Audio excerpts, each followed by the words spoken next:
সম্প্রতি ভারতের এক ধর্মগুরু এবং ক্ষমতাসীন দলের এক নেতা আমাদের প্রিয় নবী সাল্লাল্লাহু আলাইহি সাল্লাম এবং ইসলাম ধর্ম নিয়ে কটূক্তি করেছে। এর প্রতিবাদে সেখানকার মুসলমানরা চলো মুম্বাই নামে পদযাত্রা শুরু করেছেন। ভারতের দিন দিন ইসলাম ও মুসলিমদের ঘৃণা প্রকাশের মাত্রা বেড়েই চলেছে। এর প্রেক্ষিতে সেখানকার মুসলমানদের করণীয় কি বলে মনে করেন? মাজারে হামলার প্রতিবাদে ফকিরি গানের আয়োজন করেছে মাজারপন্থীরা, কিন্তু স্টেজে এরকম কিছু লোকও ছিল যারা শরীয়ত স্বীকার করে না, নামাজ রোজা দরকার মনে করে না, এমনকি নামাজের সময় তারা খাবার গ্রহণ করেছে, নামাজ পড়তে যাননি, এমন জাতীয় দৈনিকে নিউজ পর্যন্ত হয়েছে। এ ধরনের সুফিবাদ যারা লালন করে তাদের উপর শরীয়তের বিধান কি? মুসলিমরা মেডিটেশন করতে পারবে কিনা? সরকার জুলাই শহীদের তালিকার জন্য যে ফরম দিয়েছে তাতে মেল ফিমেলের পাশাপাশি আদার এবং ট্রান্সজেন্ডার এই ঘরগুলো রাখা হয়েছে। বিষয়টাকে কিভাবে দেখেন? পাহাড়ে প্রায় রক্তক্ষয়ী সংঘর্ষ হচ্ছে।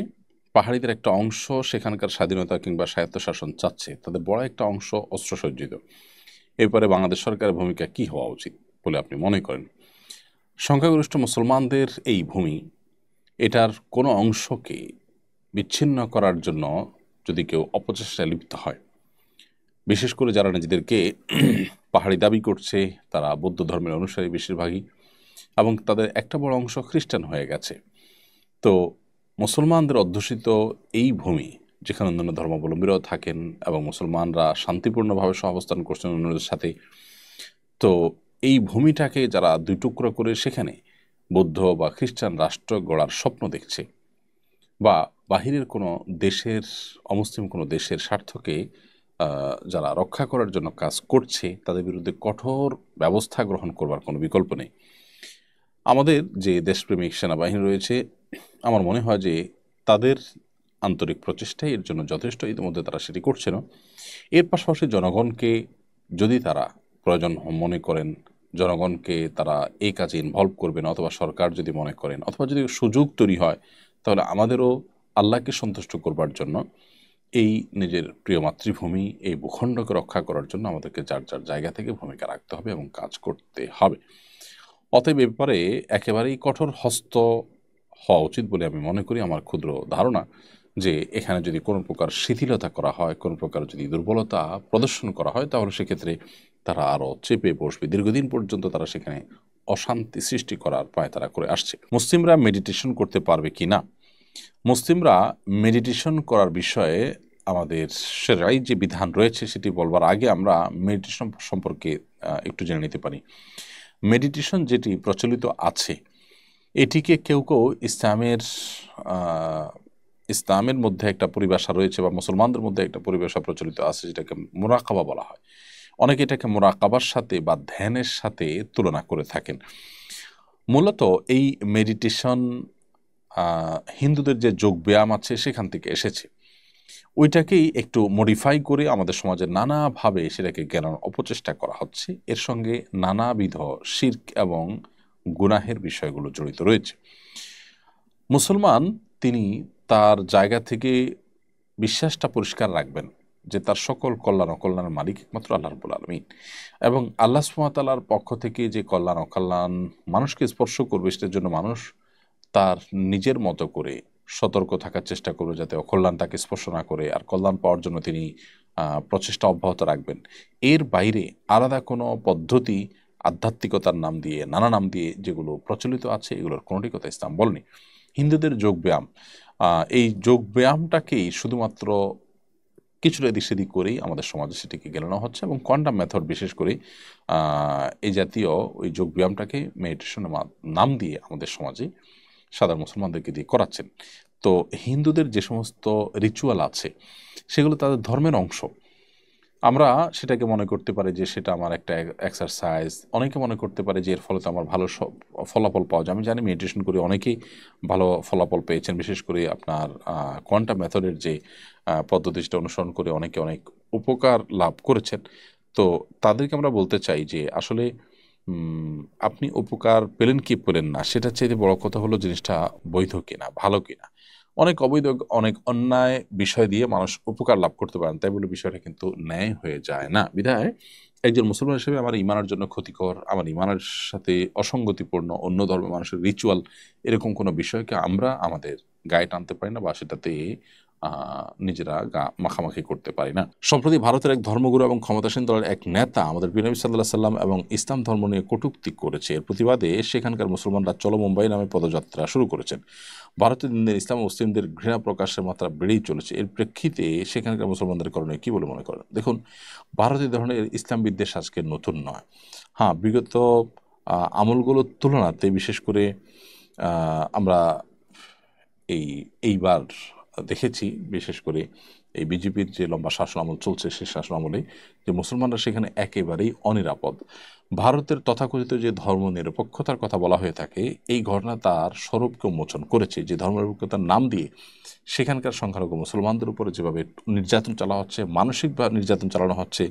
এই যে তথাকথিত পুরোহিত, তিনি প্রিয় নবী সাল্লাল্লাহু আলাইহি ওয়াসাল্লাম সম্পর্কে আপত্তিকর যে সমস্ত মন্তব্য করেছে, সেগুলো ভারতের তথাকথিত ধর্মনিরপেক্ষতাবাদের যে আসল রূপ সেটাকে ফুটিয়ে তোলে। এই জন্য আসলে আমরা যদি ভালো মুসলমান হই তাহলে জগৎটা যেরকম পরিবর্তিত হয়ে যাবে, ঠিক একইভাবে প্রত্যেক দেশের নাগরিকরা নিজেরা ভালো না হলে তাদের আসলে সংবিধানে কি আছে না আছে সেটা দিয়ে আসলে তাদেরকে সভ্য অসভ্য ভালো মন্দ নিরূপণ করা যায় না।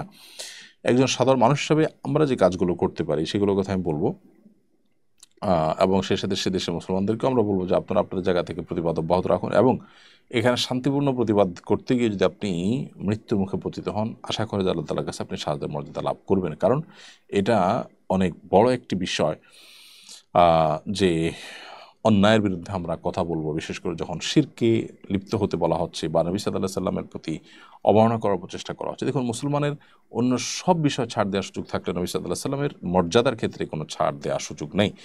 এই জন্য এই বিষয়টাকে সর্বোচ্চ গুরুত্ব দিয়ে আমাদেরকে দেখতে এবং প্রতিবাদ অব্যাহত রাখতে হবে। আমরা যারা দেশে আছি তারা এর প্রতিবাদ স্বরূপ সে দেশের সমস্ত পণ্যগুলো বয়কট জোরদারভাবে আমরা করতে পারি। সরকার জুলাই শহীদের তালিকার জন্য যে ফরম দিয়েছে তাতে মেল ফিমেলের পাশাপাশি আদার এবং ট্রান্সজেন্ডার এই ঘরগুলো রাখা হয়েছে। বিষয়টাকে কিভাবে দেখেন? খুবই গর্হিত এবং আপত্তিকর একটি বিষয়।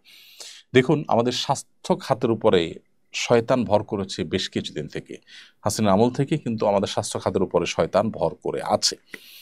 এমতো পরিস্থিতিতে আমরা বলতে চাই যে স্বাস্থ্য মন্ত্রণালয়ের যে ওয়েবসাইট, সেখানে আমি নিজেও দেখেছি যে এই জুলাইয়ের আন্দোলনে ছাত্র জনতার বৈষম্যবিরোধী আন্দোলনে যারা নিহত হয়েছেন বা আহত হয়েছেন তাদের তালিকা তৈরি করার জন্য সিলেক্ট করতে বলা হচ্ছে যে ড্রপডাউনের মাধ্যমে আপনি সিলেক্ট করবেন যে নারী নাকি পুরুষ নাকি অন্যান্য নাকি ট্রান্সজেন্ডার। এখানে ট্রান্সজেন্ডার মানে যে সমকামী বা ট্রান্সজেন্ডার বলতে যে আসলে সমকামিতাদেরকে সমকামকে বোঝানো হয়, সেটি আমরা এর আগে বিভিন্ন সময় ব্যাখ্যা করেছি। যে একজন পুরুষ তিনি যখন তথাকথিত নিজেকে নারী ঘোষণা করেন এবং তখন খুব স্বাভাবিকভাবে যেহেতু নিজেকে নারী ঘোষণা করছেন, একজন পুরুষের সাথে বিয়ে করেন বসেন, অথচ তিনি অরিজিন তার পুরুষ, তাহলে আরেকজন পুরুষের সাথে বিবাহ করার মাধ্যমে তিনি কিন্তু সমকামিতা লিপ্ত হলেন। তো এই কারণে ট্রান্সজেন্ডার এই ভাবনাটা বা এই আইডিয়াটা এটা আমাদের সমাজে কোনোভাবে আমদানি করা যাবে না। আলহামদুলিল্লাহ, এর আগে ওলামা একরামের সর্বসম্মত সিদ্ধান্ত এবং ওলামা একরামের ঐকান্তিক প্রচেষ্টার মাধ্যমে পাঠ্যপুস্তক থেকে বিগত রেজিমের মতো এরকম ফ্যাসিস্ট গভর্নমেন্টও কিন্তু সেটিকে সরাতে বাধ্য হয়েছে। অতএব বর্তমান গভর্নমেন্টের স্বাস্থ্য মন্ত্রণালয়ে যে ওয়েবসাইট করা হয়েছে সেখানে আহত নিহত তালিকা সংগ্রহ করতে গিয়ে ট্রান্সজেন্ডার রাখা হয়েছে, বাদ দেওয়া উচিত। আদার্সের মধ্যে যদি কেউ অন্যান্য কিছু থেকে থাকেন, অর্থাৎ ধরা যাক কেউ তৃতীয় লিঙ্গের আছেন বা হিজড়া আছেন, তাদেরকে এর মধ্যে ঢুকানো যায়, তাহলে সেক্ষেত্রে ট্রান্সজেন্ডার আলাদা করে বলার যুক্তি কি? এবং এই ঘটনায় হতাহত মানুষদেরকে বিভিন্ন হসপিটালে যে দেখার সুযোগ আমার হয়েছে, আমরা অনেকে সোশ্যাল মিডিয়াতে অনেক তালিকা দেখেছি। তো সেখানে কোনো ট্রান্সজেন্ডার তো দূরের কথা, অন্য ধর্মাবলম্বীর মৃত্যুর ঘটনা খুব বেশি একটা বাচ্চা মেয়ে ছাড়া, আর মানে অ্যাক্সিডেন্টে যে বাচ্চা মেয়ের উপর গুলি রাখছে এবং সে মারা গেছে, সেই বাচ্চা মেয়ে ছাড়া আর অন্য কোনো অন্য ধর্মাবলম্বীদের কথা আমরা অন্তত শুনতে পাই নাই। যদি ধর্ম অনুসরণ করেও সেক্ষেত্রে ট্রান্সজেন্ডার তার মধ্যে কত পার্সেন্ট, আদৌ কি 1% হওয়ার সম্ভাবনা আছে? তাহলে এইটাকে এখানে আলাদা করে ড্রপ ডাউন দেওয়ার মানে হলো এটা মার্কেটিং করা। এইটার সাথে যারা জড়িত আছে নিশ্চয়ই তারা বাহির থেকে টাকা খেয়েছে, তাদের বিরুদ্ধে কঠোর ব্যবস্থা গ্রহণ করা দরকার। মাজারে হামলার প্রতিবাদে ফকিরি গানের আয়োজন করেছে মাজারপন্থীরা, কিন্তু স্টেজে এরকম কিছু লোকও ছিল যারা শরীয়ত স্বীকার করে না, নামাজ রোজা দরকার মনে করে না, এমনকি নামাজের সময় তারা খাবার গ্রহণ করেছে, নামাজ পড়তে যাননি, এমন জাতীয় দৈনিকের নিউজ পর্যন্ত হয়েছে। এ ধরনের সুফিবাদ যারা লালন করে তাদের উপর শরীয়তের বিধান কি? দেখুন, আল্লাহ সুবহানাহু ওয়া তাআলা বলেছেন লিকুল মিনহুম শিরআতুন ওয়া মিনহাজা। প্রত্যেক জাতিকে আল্লাহ সুবহানাহু ওয়া তাআলা আলাদা আলাদা শরীয়ত দিয়েছেন এবং আল্লাহ সুবহানাহু ওয়া তাআলা বলেছেন শারআ লাকুম মিনাদ-দীনি মা ওয়াস্সা বিহি নূহান ইলা আখির আয়া। অর্থাৎ আল্লাহ সুবহানাহু ওয়া তাআলা তিনি শরীয়ত প্রণয়ন করেছেন, শরীয়ত আমাদেরকে দান করেছেন, আমাদের কল্যাণার্থে দিয়েছেন। তো আল্লাহর এই শরীয়ত, আল্লাহর যে আদেশ নিষেধ গোটা কোরআন জুড়ে রয়েছে, এগুলোকে যদি কেউ অস্বীকার করে তাহলে সে মুসলমান থাকার কোনো সুযোগ নেই। আমাদের দেশে তথাকথিত এরকম ফকির বা মাজারপন্থী যারা আছে এদেরকে অনেকেই মুসলমান মনে করেন, সাধারণ মানুষ অনেকেই মুসলমান মনে করেন এবং সেটি নিছকই আমাদের ধারণাগত ভুল। মূলত কেউ যখন শরীয়তকেই অস্বীকার করে, আল্লাহর আদেশ নিষেধগুলোকে অস্বীকার করে, তাহলে সে আর মুসলমান থাকে না। দেখুন, আপনি একটা রাষ্ট্রে আছেন, আপনি একটি রাষ্ট্রের নাগরিক হিসাবে যদি সেই রাষ্ট্রের সংবিধান, রাষ্ট্রের চৌহদ্দি, রাষ্ট্রের সীমানা কোনো কিছু যদি আপনি না মানেন, তাহলে আপনি সেই রাষ্ট্রের প্রতি আস্থাশীল বা সেই রাষ্ট্রের নাগরিক হিসেবে নিজেকে আসলে দাবি করতে পারেন না। আমরা অনেকে এই জায়গাটাতে ভুল করি। আমরা মনে করি যে কে মুসলমান আর কে কাফের এটা তো আল্লাহ ভালো জানেন। এটা মুসলমানের সংজ্ঞা না জানার কারণে বলে থাকি আমরা। মুসলমান মানে হলো আত্মসমর্পণকারী। যে আত্মসমর্পণ করে নাই, আল্লাহর আদেশ মানে না, তো সে মুসলমান না। আর যে আত্মসমর্পণ করেছে আল্লাহ সুবহানাহু ওয়া তাআলার কাছে, মানতে পারুক না পারুক, সে স্বীকার করে, তাহলে এই ব্যক্তি হলো মুসলমান। অতএব এই যে এই সমস্ত পীর ফকিরদের একটা বড় অংশ, তারা কিন্তু ইসলামের গণ্ডি থেকে খারিজ হয়ে যায়। তারা নামাজ কালাম পড়ে না, রোজা রাখে না এবং নানা রকমের অপব্যাখ্যা কোরআনে তারা করে থাকে। তারা যেভাবে কোরআনে ব্যাখ্যা করেন, এইভাবে ব্যাখ্যা যদি করা হয় তাহলে সেক্ষেত্রে দিন কেন, দুনিয়ার কোনো কিছুকে আর ঠিক রাখা যাবে না। এক একটা মন গড়া ব্যাখ্যা হাজির করা যাবে। বিধায় এই মানুষগুলোকে আমরা হেদায়েতের পথে আসার জন্য আহ্বান করব। নামাজের আজান হচ্ছে আর তারা সেখানে এই অনুষ্ঠানে, অর্থাৎ এই যে মাজারে হামলার প্রতিবাদে তারা যে গান করছিলেন, এটা তাদের তামাশা, এটা ইসলাম নয়। এটি দিনের আলো মতো কিন্তু পরিষ্কার।